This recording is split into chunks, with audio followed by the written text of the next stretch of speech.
Hey everybody, Travis Bowman here. I'm a fingerstyle guitar player and retro video game nerd. So you want to play your NES on your modern television, but the problem is you cannot connect composite or RF to a TV like the one you see behind me, a modern 4K display. The inputs just don't exist on that model of television. Luckily, we live in the future. There's a solution to this problem. We can find ways of playing your NES games on your modern display, and it'll look fantastic. And before you get on your keyboard and start typing in the comments section below, yes, I'm well aware of emulation. I really am. I promise I know all about it. I know how awesome it can be using emulation to play these games on your computer or a Raspberry Pi. It doesn't matter. That's not the focus of this video. What we're going to talk about today is real hardware. What we have over here to your left is the original NES that has an RGB modification inside of it. What we have over here is something a lot more accessible. This is the AVS by RetroUSB.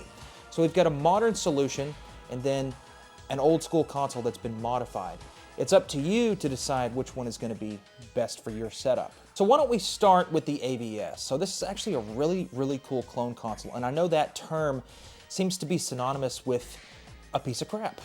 You know, there's so many clone consoles out there that just do not do a good job of doing the console justice as far as the video quality and the input lag. There's so many consoles out there that I really think that you should try to avoid, but that's why I wanted to show this one off. This one is not that case. This AVS is actually one of the best clone consoles that you can get for the NES. It features an HDMI output at 720p. You've got two slots on this console for both your American and PAL NES cartridges as well as your Japanese Famicom games. There's a different slot on here just for that purpose. Built into this console, you have 4 controller ports on an NES. Yes, that's right. You've got 4 controller ports on this guy. In addition to that, the firmware on this guy can be updated via USB, and you also got built-in cheats, which is a really cool feature. So let's get into the nitty-gritty of this guy before we look at the actual NES console here. It's actually a really robust design. The plastic is actually really nice. It doesn't feel like a cheap piece of crap. If I threw it at somebody, it would probably hurt very badly with minimal damage to the console. It's very robust feeling. You've got this trapezoid-like shape here, which is kind of odd. It's actually really odd to look at, but it doesn't take up that much space. You can see it on my chest here. It really does not take up that much space versus the NES takes up a lot of space. Looking at this guy, you've got the HDMI port on the back, you've got a USB port, as well as this kind of serial looking port right there, and we'll talk about that here in a second. The flap opens just like so, and you've got your standard VHS style input for your cartridge right there, as well as one on the front that is just reserved for Famicom games. So that's really nice that they included both ports. Depending on, you know, your collection, you might just be into Famicom games or you might be into just collecting NES. It doesn't really matter. You can use both cartridges pretty seamlessly in this device. One thing I will say about this is that when you take your cartridge to insert it, it is kind of finicky. It's a really tight fit, man. I'm gonna try to do this on camera. Yeah, it gets better the more you use it, but the first time that I tried to put this in there, it was like really tough. Really hard to put this cartridge in there, but it closes just nice, and you don't even know there's a cartridge in there until you open the lid. I really do like the design of this. The trapezoid is kind of strange, but overall, it seems to be a really nice, robust console that I've had 0 problems with. So in addition to having some really nice modern features like an HDMI out with 720p and the 4 controller ports, you got those built-in cheats, which is super cool. It's actually really crazy because you can put in any cartridge that you want. For example, the original Super Mario Brothers, you could put that in there. This console will identify that cartridge and say, hey, here's some cheats for this specific game.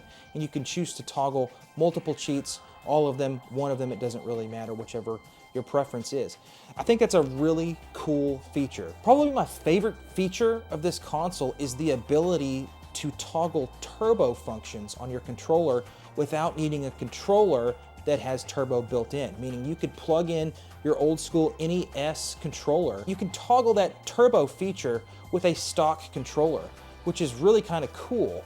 So you can get back to the menu with the button combination that you map that you decide, whatever button combination works best for you. Go into those settings, and for something like Gunsmoke, which is a very, very intense game that will have you button mashing the entire time and your forearm will be killing you and want to fall off, you can get into the menu and turn on those turbo functions so you just hold the button. I don't know about you, but I think that's the coolest thing ever, to be able to turn on turbo without needing a controller that's specifically designed for that function. The buttons on here actually feel really nice. You've only got two of them. You've got the power button and the reset button. So the power button kind of presses in and it clicks and it holds that position, then you release it and then it kind of comes out a little bit. For some reason, my power button is a little lopsided. It came that way in the box. I don't know if that's just because it got thrown around in shipping or if it's supposed to be like this. The buttons are just a hair wiggly, which, you know, it's not that big of a deal to me, but you might find that irritating. I've never had any issues with the power. It always comes on when I want it to and goes off when I want it to as well. So that's probably just my console case, but who knows. So let's talk about the things that I don't like about this console. There's not a lot to say negatively about this. This is arguably probably the best solution if you just want to play some NES games on your modern display. However, you're locked to 720p output, which in today's day and age is kind of bad. But think about it, man. You're taking a 240p signal and upscaling it. You know, I mean, 720p looks amazing compared to just a composite 240p signal, especially on a modern display where you're going to be introduced to a lot of input lag depending on what you've got that system plugged into. If there's anything you take away from this video, please do not buy that HDMI and composite converter where you plug your old composite cable into that and then it upscales it for you. That doesn't work. I mean, it does depending on your display, but it's still a really ugly image and it's very laggy and it's just not a good time. That's why we're talking about this stuff, because we don't want to have to deal with any of that crap. We don't want to have to deal with input lag. We want our picture to look extremely good, and it will with this console right here, the AVS. However, it could be better. It definitely could be better. If you're into retro consoles like me, and you spend a stupid amount of money to get the best video quality that you possibly can, then you might have heard of the RetroTink, specifically the RetroTink 4K. It's an ungodly expensive upscaler. However, you can take this 720p image and upscale it to 4K and it looks freaking amazing. And there's all sorts of different CRT masks and scan lines and all that stuff. You can inject HDR, which is really crazy. You've got deep color that you can add. There's all sorts of different things that you can do with a signal from this going HDMI out. So that's also an option. I wanted an NES to fit in with my setup because that's the last piece of the puzzle that I needed. I needed an NES to complete my console collection. Unless something crazy comes along, like a super rare console, like a Philips CDI or an Atari Jaguar, or a 3DO, something like that, that I don't particularly want really badly, but if I found it at a good price, of course I would get it. But the point is, my console collection is complete once I have an NES in that console collection. That being said, you can display this on your HD television, and it looks great. But what about your old school CRT television, or in my case, a really nice high quality Sony professional video monitor, PVM? Yeah, you can't do that with this. It's only got an HDMI out. That port that I was talking about earlier, I'm pretty sure this has something to do with a Famicom style peripheral, but you cannot get analog video out of that port, which really sucks. I feel as though that's a missed opportunity. I wonder how much more expensive it would have been to put some sort of RGB style output on this device so you can connect it to your old school television. We'll never know because that's not what they did. That might not be important to you. If you've got an original NES, composite doesn't look terrible on a CRT television, but it could look a hell of a lot better. And that's the thing, man. That's the pill that you take. Once you get into RGB SCART and see how gorgeous it looks on any display, a CRT television or a modern display, it's really difficult to go back, especially if you're going back to composite. And that's the reason that I decided this wasn't for me. I really liked all the features. I've never had any issues with this, and I really do enjoy this console. It's aesthetically pleasing, it takes up minimal space, and it does its job beautifully. However, it's so disturbing to me to have a console and not be able to display it on my CRT television back there, especially one as iconic as the NES. That's where my core memories come from, is playing this NES on a CRT television. I decided maybe this wasn't for me because of that reason. You know, everything else over there that's analog video has the ability to hook into that PVM, so it was really bothering me that I couldn't do that with the NES. Incoming, we have the original NES that's been modified with Tim Worthington's RGB Mod. If you've been following my channel for quite some time, you know of a buddy of mine named Cody. I mention him all the time because he does amazing work for me, and he's just a really, really nice guy. And he's a freaking wizard with the soldering iron, man. He does modifications on consoles just for fun, for himself and for me on the side, which I really do appreciate. But we have the original NES, which is capable of an RGB video output with a very intense modification. So to be clear, this is not just soldering a couple of wires and calling it done. It's a lot more intense than that and a lot more time consuming, which in turn makes it a little expensive, which is just a damn shame because it's so beautiful, man. You've never seen the NES look as good as an RGB mod in the original console, in my opinion. Yes, you've got the emulators. I know you guys are ready to type and tell me all about that. That's great, but I'm talking about original hardware. The fact that the NES has the ability to look so damn good on any one of those displays back there is so mind-blowing to me, and I love it, man. That's the whole reason for the season for me. I want to take my old consoles that are still functioning, still have life left in them, and give them new life with better video quality output without, you know, turning it into an emulation box. To be clear, this is still a stock NES. It just has a chipset inside of it that allows it to output via this multi-out back here on the back of the console. This modification requires a little bit of cutting into the plastic of your original console, which some people might hate, other people might not care about. It was a breeze for me. I had my buddy Scott help me do this. We just cut a little square hole. It comes with its own little template that's really easy to follow, so you don't make a bigger hole than you're supposed to or a smaller hole. It's actually really, really user-friendly. All you need is a Dremel and maybe some sandpaper to really kind of get that plastic really nice and fine and not jagged with the edges and everything. But it looks really nice too. I mean, you would hardly notice that it's there unless you were looking for it. It's on the back of the console. And what we have here is an SNES or N64 styled multi-out port. And I mean that literally. You can get all sorts of video quality out of this depending on what you're doing. You can use an S-video cable with this, you can use composite, and you can also use RGB SCART, which is exactly what I wanted to use it for, and that's what I am using it for. You know, a good quality SCART cable for that style port is not too crazy expensive. You're talking like 30 bucks, in some cases even a little less. So when you go that route and you have your original NES, you lose features compared to the modern solution, the AVS. You don't get the cheats built in, and you don't get the ability to turn on your turbo function with your original controllers. But that's where this guy comes in, the Origin 8 from RetroBit. This is a modern controller that can be used with your computer for you emulation guys out there, but you can also connect the included dongle to your original systems or even your clone systems for that matter. And the reason that you'd want to do this is because it does have those turbo switches. So you can manually flip those switches up and turn on turbo if you want for your Gunsmoke pleasure. Now, the reason that I wanted this is because it's wireless. You know, my setup is right over there. You can probably tell that the original cord for that NES controller is just a little bit too short to reach all the way over here to this couch behind me.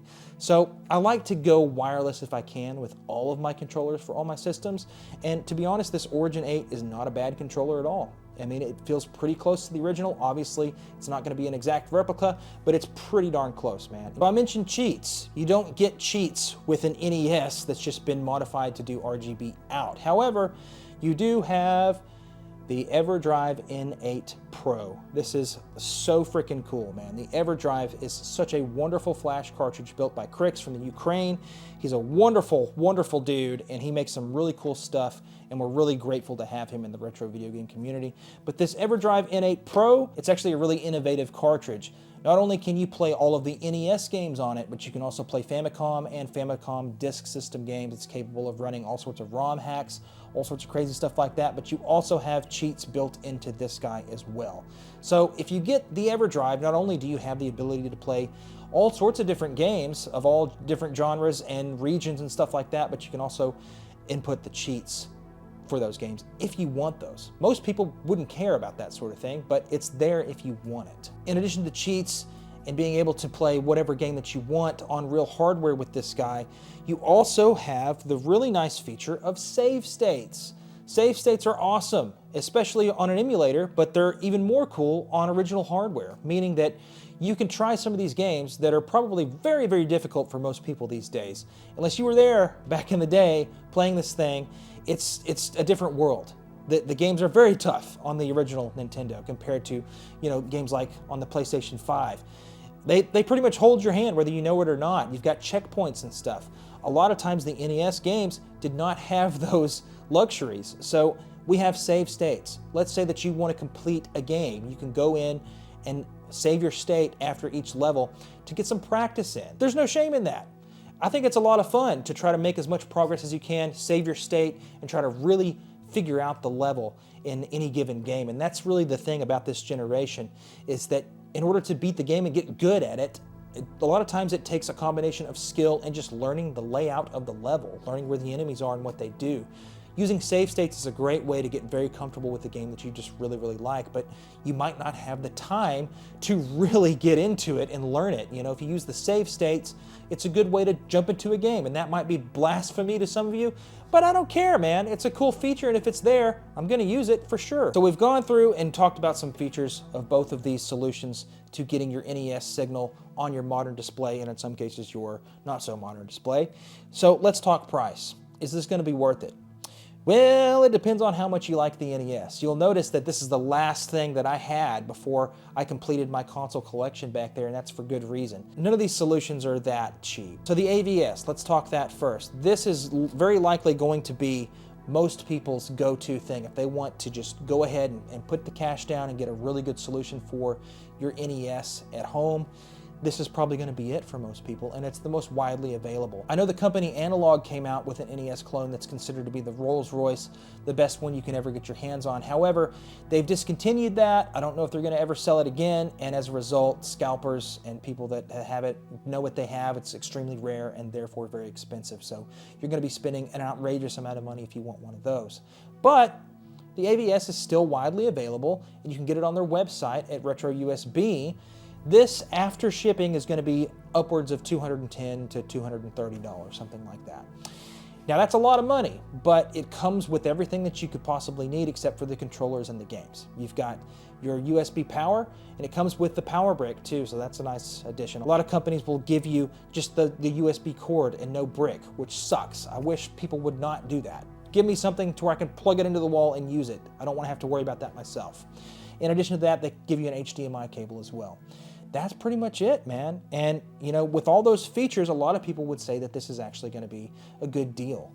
Yes, it's expensive. It's over $200 when you can get an NES for a lot less than that, but what you're paying for is the ability to output at 720p with this guy. HDMI, no fuss, no worrying about it. You've got some video options where you can customize it to your experiences. And in addition to that, you've got color palettes too. I forgot to mention that. On both of these, actually, on the clone console and the original NES that's been modified, you have the ability to use a button combination on the NES, or you can go into the menu on the clone console, and you can select which color palette that you want. For all you emulation guys out there, you can absolutely use the color palette that one of the most famous NES emulators uses. I forget what the name of it is, but you can do that if you want to. You can change your color palette at any time on both systems, which is really, really kind of nice. But at the end of the day, it's going to be your decision. What do you guys think? I'm always doing these videos in an attempt to start a discussion, and I really enjoy reading the comments and replying back to you guys when you guys make good points, and you make good points often. What's the reason that you would choose this over this? My reason is quite simple. I just want to be able to display this on both of my TVs back there. I've worked really hard over the last 10 years to get a really cool setup back there with both an old school television and a brand new 4K television, and to be honest, the NES looks killer on both. And sometimes I alternate, I want to check it out on the old school PVM, but I also want to check it out with my RetroTink 4K. So I'm sure you're probably asking yourself, why the hell do you have both? To make this video. I started out with this, and I was thinking maybe this would just satisfy all my needs, but unfortunately, not being able to display this on a CRT television was really the straw that broke the camel's back, in my opinion. It bothered me too much. I'm sorry. I'm so sorry, but it's true. I really hate not being able to use an old school console on that PVM because it's just so damn gorgeous. But you know what? I actually got some gameplay footage off of this guy, and I had it sitting on my computer desk, and I plugged it directly into my capture card that's in my PC. This would be a really, really great solution for a streamer or somebody that wants to make videos about the NES in general. You can capture gameplay footage off of this guy, and it looks great. You're seeing some of that footage right now. This is a direct capture from this console into my capture card, into my PC. It's awesome, and there's no input lag at all, and it looks great too. It looks great on a stream as well. So if you're just looking for a solution to play your NES games and you want them to look really, really good, honestly, man, this is probably your best bet. This looks great too. The modding process is very difficult. To be clear, Cody did a similar modification on my Neo Geo CD. He did a mod in that Neo Geo CD where you can play your games off of an SD card. Obviously, that's completely different from this, but what I'm trying to compare is how much time and how tedious it was. It took a long time to do. It's very, very tedious. I would never attempt such a modification myself. And that's why this Tim Worthington RGB mod is so out there for most people, because it's very expensive. I'll put a link in the description so you can check out this mod to see if it's going to be worth it to even purchase for yourself. But you have to think about what are you going to do with it once you get it. It's not a mod that I would recommend for people that have novice soldering skills, such as myself. I would never attempt this. It's just too darn difficult, and it takes a lot of time, and I do not believe in myself enough to accomplish this safely. But that's where my buddy Cody comes in. If you've got somebody that's handy with soldering and has done this sort of thing before, then they could probably do it for you, but that's just adding to the cost. It's gonna be more money. So at the end of the day, I wanted to do this because it was the last thing that I needed. It's the last console that I needed to have an RGB analog signal come out of my console into my displays. And I'm satisfied. I can sit back and relax and say, I did it. This was the last piece of the puzzle that I needed. And now that it's done, I feel a very good sense of accomplishment and honestly a little bit of relief, because getting all that stuff over the last 10 years has been a fun endeavor, but it's been a very expensive endeavor, which is why it's taken me 10 years to do it. I've got 20 consoles now back there, and they're all set up with new capacitors. They've got wireless controllers. I'll leave it up to you guys. I want you to tell me, is it worth it to modify your old NES? Or would you rather just bite the bullet, spend the $200+ and get this and call it a day? I'm really curious to know what you guys think about that. Thank you guys for watching my channel. I really appreciate it. I've got so many more videos just like this on my channel. If you want to check those out, I really appreciate you guys subscribing. And I'll catch you guys at the next video. Thanks very much. Bye-bye.